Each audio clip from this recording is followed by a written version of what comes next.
Será que o plano de saúde anterior a 1999 ele tem que custear as mesmas coisas que o plano posterior a 1999? Por quê? A gente chama isso de plano adaptado e o plano não adaptado.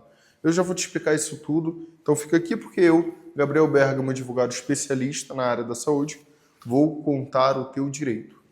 Quando a gente está falando de um plano de saúde, a gente tem que observar qual que foi a data em que foi celebrado o contrato entre o beneficiário e a operadora de plano de saúde. Esse é o primeiro ponto, sempre.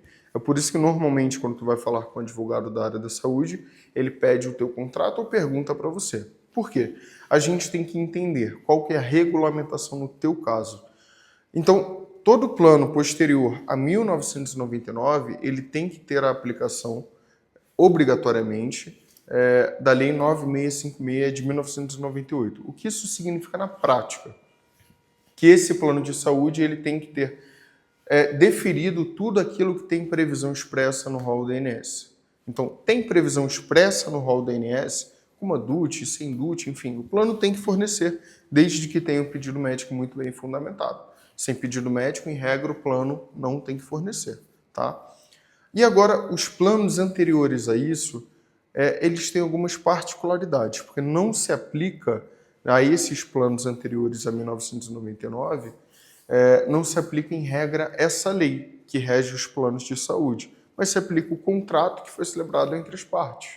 Só que esses contratos, muitas vezes, eles têm aquelas, o que a gente aqui no direito chama de cláusula leonina, que é o que? Uma cláusula abusiva.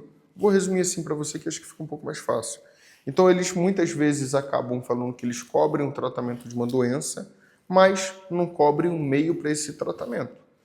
Então, assim, são contratos antigos, o STJ ele afastou a aplicabilidade da Lei 9656 de 1998, ainda assim tem que ser aplicado o Código de Defesa do Consumidor e o Código Civil. Em suma, tem que se afastar qualquer cláusula abusiva e tem que se observar também qual que é a aplicabilidade, naquele caso concreto, daquele evento que esteja eventualmente sendo negado.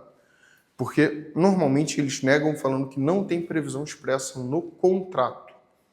E aí, entra outro tópico também que eu queria comentar nesse vídeo. Nem tudo vai ter ali expresso naquele contrato, porque é um contrato bem antigo. Então, por exemplo, uma cirurgia robótica para o tratamento de câncer de próstata não vai ter expresso naquele contrato, porque naquela época, por vezes, nem tinha esse procedimento ou não tinha ainda uma eficácia científica muito exorbitante para esse tipo de caso, como para outros medicamentos, tratamentos e afins. Então, o plano anterior a 1999, ele por vezes vai ter um contrato que vão ter alguns eventos desatualizados, e aí quando a gente vai interpretar esse contrato de acordo com o Código de Defesa do Consumidor, a gente tem que ponderar isso também. Porque esse contrato, ele tem que ser visto da melhor forma para o consumidor. Então, se for um contrato antigo que não tem a previsão de algo que não existia na época, a gente tem que fazer uma adaptação nesse contrato, e aí isso é feito pela via judicial, porque normalmente os planos não fazem de forma administrativa esse tipo de adaptação. Tá? Outro tópico, será que vale a pena ou não você fazer a adaptação desse contrato? Essa é uma dúvida também que eu recebo quase semanalmente. Eu não recomendo, no geral, que você faça a adaptação do contrato. Por quê? Porque, na prática, se a gente for pensar judicialmente, não tem tanta diferença no dia a dia um contrato para o outro. Claro, cada caso é um caso e tem que ser analisado por um advogado especialista na área da saúde, mas eu, particularmente, não vejo que tenha tanta diferença assim. Então, eu não recomendo que você fizesse a adaptação, porque quando tu faz a adaptação, o plano ele pode cobrar ali um percentual de reajuste do teu contrato para o contrato que vai se adaptar de até 20%, salvo engano, de reajuste. Isso só na adaptação, fora os percentuais anuais que ainda vão ser aplicados, que tem que ser aqueles que a própria ANS estipula para o teu contrato. Então, eu não recomendo que faça adaptação. São contratos muito bons. Normalmente são contratos mais baratos do que se você fosse contratar um plano por fora. E dependendo do caso, uma eventual negativa, busque um advogado especialista na área da saúde.